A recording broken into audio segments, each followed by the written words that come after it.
Hi everyone, just got back, landed this morning.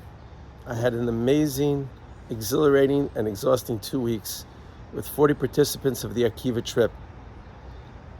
Our last day was spent in classes in the morning, some packing, a visit to the Israel Museum, to the Dead Sea Scrolls, to remind the students that everything in that museum belongs to them and part of their heritage.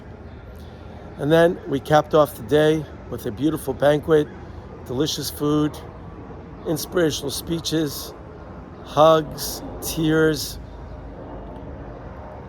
Students spoke about what this trip has meant to them, how it has inspired them, and hopefully will transform them. Over half the participants will be going to yeshiva and learning in Israel. Half will come back to America and continue their journey, hopefully learning and growing. It was very emotional watching the hugs before the bus was pulled away to the airport, and people crying and wanting to stay in touch. I want to thank Debbie for allowing me to go on this trip for 2 weeks. I think I slept more on the plane coming back than I did any night of this trip. I want to thank Rabbi Klatzko for including me as a partner and teacher. Ladies and gentlemen, if you don't know Rabbi Klatzko, he's a master of bringing people closer to their Creator. Finally, some unfinished business. The young man has decided to choose the name of Kalev, courage, and not to go with the flow. He will be continuing to be in touch with me and Akiva, and hopefully we will help him grow in his Judaism.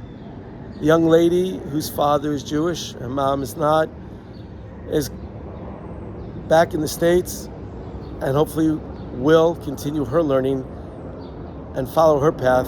And hopefully, if conversion is right for her, I believe it'll be a great addition to our Jewish people. And finally, just the takeaway message for me, and really the tone that all the students seem to resonate with, is that Judaism is not a religion, but a relationship that requires investment in time and thoughtfulness. And I think that I personally will do well to remember in that framework that Judaism and what I do when I go to daven, when I keep Shabbos, when I try to reach out to people, everything I do, it's strengthening my relationship, hopefully, with my Creator. Anyway, thank you all for sharing this journey with me. Please, if you have any questions, please pass them along. This is the last update of the Akiva trip. Whether or not I'm going on another Akiva trip remains to be seen. But in the meantime, thanks for listening. And if you like what you hear, pass it on.